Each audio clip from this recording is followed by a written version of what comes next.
ओम साई राम। मैं मीनाक्षी आप सभी लोगों का हार्दिक अभिनंदन करती हूँ साई अनुभूति चैनल में। और अनुभवों की श्रृंखला से एक और बहुत प्यारा और अनोखा सा अनुभव लेकर एक बार आपके समक्ष फिर से उपस्थित हुई हूँ। लेकिन उससे पहले चलिए सभी लोग हाथ जोड़िए और बाबा का जयकारा लगाइए। ओम श्री सच्चिदानंद सद्गुरु साईनाथ महाराज की जय। अनंत कोटि ब्रह्मांड नायक राजाधिराज योगी राज परम ब्रह्म श्री सच्चिदानंद सद्गुरु साईनाथ महाराज की जय। ओम साई राम। साथियों, आज जो ये अनुभव मैं आपको बताने जा रही हूँ वो है द्वारका माई से रिलेटेड। और यकीन मानिए, जब आप इस अनुभव को सुनेंगे तो बहुत से भक्त हैं जिन्हें शायद पता नहीं होगा कि द्वारका माई में ऐसा भी होता है। ये जो अनुभव मुझे बताया है वो श्रद्धा जी ने बताया। जी हाँ, श्रद्धा जी के इससे पहले भी चैनल के साथ अनुभव शेयर किए जा चुके हैं, जिसमें श्रद्धा जी ने बताया था किस तरह से इनकी मम्मी पर बाबा आए और किस तरह से इनके घर में मूर्ति में बाबा की आंखें बनी थी और बाबा के हर पल हर क्षण इनके साथ होने के बहुत सारे, जिसे बोलते हैं बहुत सारे उदाहरण है या बहुत सारे अनुभव कहेंगे हम, कि बाबा ने किस तरह से इन्हें पग पग पर रास्ता दिखाया। जो इनकी लाइफ पहले थी आज उससे लाख गुना बेटर लाइफ ये लोग जीते हैं। ये बताती हैं कि मेरे मम्मी पापा बहुत मेहनत करते हैं और उनकी मेहनत, और जैसे कि बाबा ने कहा था कि तुम्हारी जो मम्मी है वो लक्ष्मी है, तुम बच्चों को सिंहासन पे बैठाएगी, तुम्हारे जो बाप हैं वो बहुत मेहनती हैं। और वाकई 14 सालों से बाबा का जो हाथ इन लोगों ने थामा है, तब से बाबा ने ना जाने कितनी बार इन्हें अनुभूति कराई है कि बाबा इनके अंग संग हैं और इनका जीवन में हर पल साथ दिया है। तो चलिए शुरू करते हैं श्रद्धा जी के भाई का अनुभव। श्रद्धा जी बताती हैं कि यार, इन्हें अच्छी तरह याद नहीं है, लेकिन ये बताती हैं कि जब फर्स्ट टाइम इनके भाई को शिरडी जाने का मौका मिला, इनके भाई शिरडी गए, तब इनके भाई को ये तो पता था कि काकड़ आरती के लिए रात को लाइन लगती है ताकि सुबह आरती में शामिल होया जा सके। लेकिन इन्हें ये नहीं पता था कि द्वारका माई में भी लोग रात को रुकते हैं, जहाँ पे बाबा के भजन कीर्तन होते हैं, और यहाँ जिसे ध्यान लगाना होता है वो अपना ध्यान लगा सकता है। ये कहती हैं कि जब मेरे भाई को ये बात पता चली कि द्वारका माई में भी रुका जाता है, तो मेरे भाई ने उस दिन काकड़ आरती के लिए रुकने की ना सोचकर इन्होंने कहा कि चलो आज द्वारका माई में हम रात को रुकेंगे। ये कहती हैं कि इनके भाई द्वारका माई में जाते हैं और वहाँ पे जाकर बैठते हैं। ये बताती हैं कि समाधि मंदिर और द्वारका माई, इनके बीच में एक ग्रिल वाला दरवाज़ा है जहाँ से आप समाधि मंदिर का दर्शन कर सकते हैं। ये कहती हैं कि जो लाइन से ग्रिल से बनी हुई जो लाइन से एंट्री लेते हैं, उधर की तरफ का वो रास्ता है। इनके भाई उस साइड बैठे थे और अपना रात के 2 या ढाई बजे का टाइम था, ध्यान लगा रहे थे। अचानक से क्या होता है, इनके भाई को एक आवाज़ सुनाई देती है और जो ग्रिल था या जिसे बोलेंगे दरवाज़ा था वो बहुत तेज़ी से हिलता है, उसमें कंपन होती है बहुत तेज़ से। ये कहती है कि इनका भाई देखता है, अचानक से घबराकर इधर-उधर देखता है, ना तो कोई आंधी ना तूफान, लेकिन फिर भी ये दरवाज़ा कैसे हिल गया, जबकि जो रॉड्स हैं वो बहुत हैवी हैं, बहुत भारी हैं, किसी साधारण इंसान के हिलाने की क्षमता उसमें नहीं है और वहाँ पे कोई व्यक्ति भी नहीं खड़ा था। ये कहती हैं जब ये इस सिचुएशन में, इस अचंभाकृत स्थिति में उस तरफ देख रहे थे, तो अचानक से इनकी निगाह एक गार्ड पे पड़ती है और ये गार्ड को देखते हैं और गार्ड से इशारों में गार्ड इन्हें बताता है कि परेशान मत हो, बाबा हैं। तो ये उठकर जाते हैं कि आपने कुछ कहा, तो ये कहते हैं कि गार्ड इन्हें बताता है कि बाबा रोज़ समाधि मंदिर से निकलते हैं और पूरा चक्कर लगाते हैं। उसके बाद रात को 2 ढाई बजे के करीब बाबा द्वारका माई में विश्राम करने आते हैं। और आप बहुत भाग्यशाली हैं जिनको ये अनुभूति, जिनको बाबा ने ये अनुभव कराया कि वो आ गए हैं। बाबा ने आपको यहाँ पर अपने होने का एहसास कराया। ये कहते हैं कि और गार्ड ने इनको अपने पर्स में से एक तस्वीर निकाल कर बाबा के दी और उन्होंने ये कहा कि ये बाबा का गार्ड को संदेश था और ये बाबा ने उन्हें आज्ञा दी थी कि ये जो फ़ोटो है वो आपको दें और ये आप अपने पास रखें। ये फ़ोटो वही है, आज से बहुत साल पहले आपने सुना होगा कि जो समाधि मंदिर की जो एक दीवार है, वहाँ पर बाबा ने अपने दर्शन दिए थे। काफ़ी टाइम तक, आई थिंक 72 घंटों तक बाबा की जो छवि थी, बाबा की आईज़, बाबा का फेस वहाँ पर उभर कर आया था और लोगों ने दर्शन किए थे बाबा के। ये वही फ़ोटो थी जो उन्होंने क्लिक करके अपने पास रखी हुई थी। वो फ़ोटो इनके भाई के पास आज भी है, इनके मायके में वो जो तस्वीर है वो आज भी है। ये कहती हैं कि ये जो अनुभव था इनके भाई के लिए एक बहुत ही अचंभाकृत करने वाला अनुभव था और रोंगटे खड़े करने वाला अनुभव था कि बाबा इस तरह से आते हैं, बाबा आज भी विचरण करते हैं। ये तो हम सभी जानते हैं कि बाबा ने अपने 11 वचनों में कहा है कि त्याग शरीर चला जाऊंगा, भक्त हेतु दौड़ाऊंगा। बाबा आज भी आते हैं, लेकिन आपकी श्रद्धा और आपका विश्वास ज़रूरी है और आपके विश्वास के साथ साथ आपका ये मानना ज़रूर है कि बाबा है, बाबा आते हैं। मन में रखना दृढ़ विश्वास, करे समाधि पूरी आस।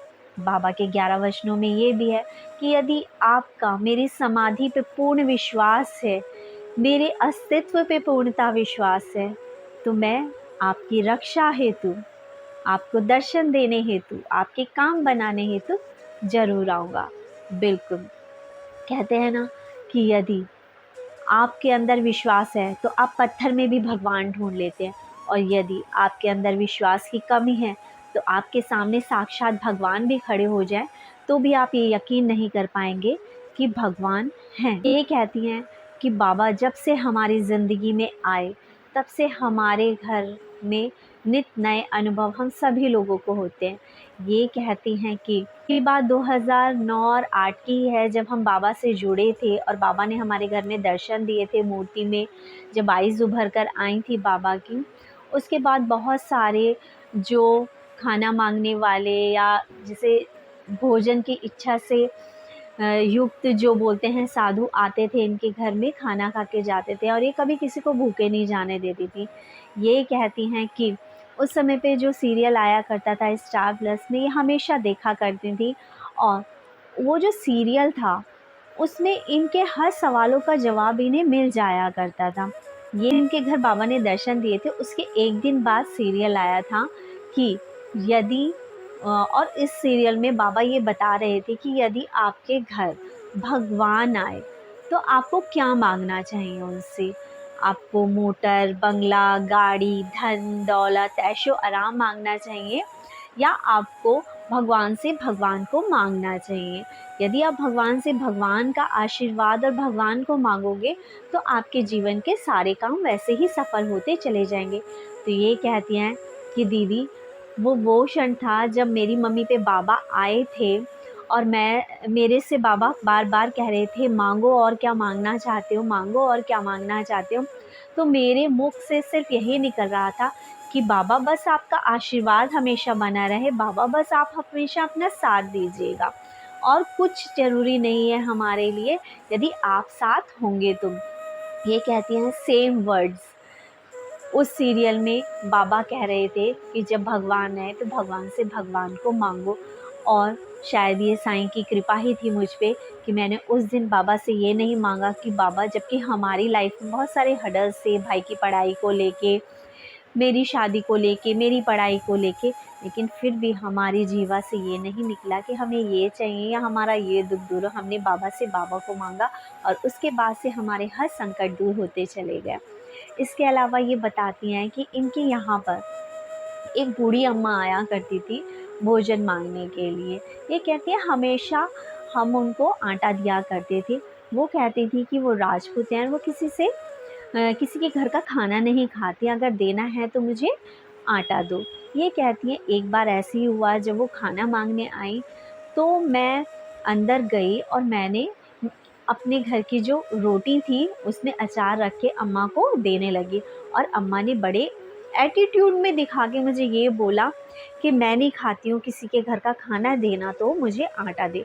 तो इन्होंने अम्मा से रिक्वेस्ट करते हुए कहा कि अम्मा आप ये रोटी भी ले लीजिए, मैं आटा भी आपको ला के देती हूँ, लेकिन अब मैं इस रोटी को अंदर नहीं ले जाऊँगी क्योंकि मैंने निकाल दी है। यदि आपको नहीं खानी है तो भी आप किसी गाय को या किसी जानवर को दे देना, आप इसे ले लीजिए, मैं आटा लेकर आती हूँ। लेकिन अम्मा बहुत ज़्यादा, जिसे कहते हैं कि बहस करने लगी कि मैं नहीं लेके जाऊँगी ये रोटी, मैं किसी के घर का बना हुआ खाना नहीं लेती हूँ। ये कहते हैं इसके अलावा अम्मा जब कभी व्रत रखा करती थी या कुछ रखा करती थी, तो जैसे मैं उन्हें शरबत पिलाती थी, वो पी लेती थी, लेकिन उन्होंने उस दिन उस रोटी को नहीं लिया। क्या ये कहती है कि मुझे गुस्सा आ गया और मैंने अम्मा को बोला कि अम्मा अगर आप रोटी नहीं लेके जा रही तो मैं आपको आटा भी नहीं दूँगी, और उस दिन अम्मा ऐसे ही चले गए। ये कहती हैं शाम के वक़्त सीरियल आया और ये उस सीरियल को देखती हैं और उसमें क्या देखती हैं कि एक माँगने वाली थी, वो लोगों के घर जा जा के भीख माँग रही थी, लेकिन उन्हें कोई नहीं देता। और वो एक लेडी को देखती हैं जो कि बाजरा पिसवा कर आ रही होती हैं, तो उनसे आटा माँगती है। पहले वो लेडी मना करती है, लेकिन उसके बाद वो लेडी उन्हें थोड़ा आटा देती है। उसके बाद भी वो अम्मा उनसे माँगती हैं कि मुझे और दो, और वो उन्हें देती हैं। 2 बार 3 बार जब वो माँगती हैं, वो उन्हें दे देती है, ये परवाह किए बिना कि मैं पिसवा के लाई हूँ आटा, और वो अपना सारा आटा उनकी झोली में डाल देती हैं और वो चली जाती हैं वहाँ से। ये कहती हैं, और उस सीरियल में उस वक़्त बाबा ये बताते हैं कि यदि आपके द्वार पर कोई व्यक्ति माँगने के लिए आए, भले ही आपका सामर्थ्य हो या ना हो, लेकिन आपके पास जो कुछ भी हो, आपको खाली हाथ नहीं भेजना चाहिए। आपको ये परवाह नहीं करनी चाहिए कि मेरे पास क्या बचेगा। यदि आप सच्चे हृदय से ईश्वर को याद करके और ये परवाह किए बिना कि मेरे पास अभी क्या बचेगा, और ईश्वर पे सब कुछ छोड़ देंगे, तो ईश्वर आपके भंडारे भर देंगे, क्योंकि ना जाने किस रूप में आपको नारायण मिल जाएगा। कभी कभी ईश्वर हमारी परीक्षा लेने के लिए इस तरह के खेल खेलते हैं। ये कहती हैं उस दिन इन्हें बहुत बुरा लगा ये बात सुन के कि बाबा हमेशा मेरे सवालों के जवाब देते हैं, और आज मुझसे गलती हुई, मैंने उन बूढ़ी अम्मा को भगा दिया और उन्हें आज मैंने आटा नहीं दिया। लेकिन आज के बाद यदि अम्मा नहीं चाहेगी तो मैं उन्हें रोटी नहीं दूँगी, और ना ही मैं कभी उन्हें फ़ोर्स करूँगी इस चीज़ के लिए कि वो मुझसे बनी हुई रोटी लें ही, या मैं उनको ये कहूँ कि आप नहीं ले रही हो तो किसी और को डाल दें। ये कहती हैं कि मेरा क्योंकि बाबा पे बहुत विश्वास है, इसलिए मैं बाबा, जो भी वो सीरियल आता था उसमें जो भी बातें होती थी वो मेरे को अपनी लाइफ से रिलेटेड लगती थी। श्रद्धा जी, मैं ये कहूँगी कि जो बाबा के साइंस सच्चरित्र है या बाबा के जो सीरियल्स आते हैं, वो रियलिटी में हमारे दैनिक जीवन से जुड़े होते हैं, जिसमें बाबा कहीं न कहीं हमारे जीवन से जुड़ी हुई समस्याओं का समाधान दे रहे होते हैं। बहुत ज़्यादा रिलेटेड होते हैं वो हमारी लाइफ से, क्योंकि कहानियाँ भी हमारे असली जीवन पे ही आधारित होती हैं। इसके अलावा बस मैं ये कहूँगी, श्रद्धा जी बताती हैं कि एक वक़्त था कि जब मेरा भाई बीटेक कर रहा था, बहुत पैसे नहीं थे, पर साईं की कृपा से हमारे बजट के अंदर ही, बाबा की कृपा से उसको उसकी पसंद का कॉलेज मिला था। मेरे पापा को किसी से उधार नहीं लेना पड़ा था, और आज मेरे भाई की जो जॉब है वो लाखों में है। बाबा की कृपा से मेरे भाई ने आज 4 सालों में अपना प्लॉट भी लिया, अपना फ्लैट भी बनाया। उसके पास बहुत अच्छे-अच्छे ऑफ़र, लाखों के पैकेज वाले आते हैं, और जैसा कि साईं ने कहा था कि तेरा जो बाप है, ठीक है, वो एक बहुत अच्छी ज़िंदगी जिएगा। लोग कहेंगे कि इसके जीवन जैसा जीवन होना चाहिए। यकीन मानिए दोस्तों, यदि हम जीवन में ईश्वर पे विश्वास रख कर कोई कार्य करते हैं तो हमारा ज़रूर सक्सेसफुल होता है, लेकिन हमें दृढ़ विश्वास होना बहुत ज़रूरी है। कहते हैं ना कि पैसा सुख शांति नहीं लाता, लेकिन पैसे के साथ यदि हम धर्म जोड़ दें तो हमारे जीवन में सुख शांति हमेशा के लिए रहती है। जिस इंसान के पास धन है और उसके मन में दया नहीं है, उसका धन ज़्यादा दिन तक नहीं चलता। लेकिन अगर दया और धर्म के साथ वो अपने धन का सदुपयोग करता है, कुछ अच्छे कार्यों में वो पैसा लगाता है, तो उसके घर में दिन दूनी रात चौगनी तरक्की होती है। और बाबा ने तो हमेशा ही कहा है, श्रद्धा और सबूरी के साथ, मानवता के साथ अपना जीवन जिए। और यदि आपके मन में मानवता के प्रति दया प्रेम भाव होगा, सभी जीवों के प्रति आप समान भाव रखेंगे, तो आपके जीवन की जो हर्डल्स हैं, कठिनाई हैं, उन्हें मैं दूर करूँगा। बस यही कहना चाहूँगी कि श्रद्धा जी, आपका बहुत बहुत धन्यवाद बाबा के इतने सारे अनुभव हमारे चैनल के साथ शेयर करने के लिए। और मैं ये कहूँगी कि आपका जीवन 14 सालों में बाबा ने बहुत पलट के रखा है, बहुत बदल दिया है। ये सिर्फ बाबा से यही दुआ करते हैं कि बाबा हमारे परिवार में एकता बनाए रखना, हम सबको सुख शांति देना, आपका साथ है तो ज़िंदगी में दुख तकलीफ़ें आएंगी, लेकिन आप हैं तो हमें निकाल ही देंगे। इसी के साथ बस आप सभी लोगों से यही कहूँगी कि साईं रहम नजर करना, बच्चों का पालन करना। बाबा रहम नजर करना, बच्चों का पालन करना। मैं अंधा हूँ बंदा आपका, मुझको प्रभु दिखलाना। दास गणों कहे अब क्या बोलूं, थक गई मोरी रसना। साईं रहम नजर करना, बच्चों का पालन करना। बाबा रहम नजर करना, बच्चों का पालन करना। ओम साई राम। इसी के साथ चैनल को लाइक करें, शेयर करें, सब्सक्राइब करें और अपने प्यारे प्यारे अनुभव जो आप अपने पास रख के बैठे हैं अभी, चैनल के साथ शेयर कीजिए। साईं की लीलाओं का गुणगान और वर्णन करने में अपना सहयोग कीजिए।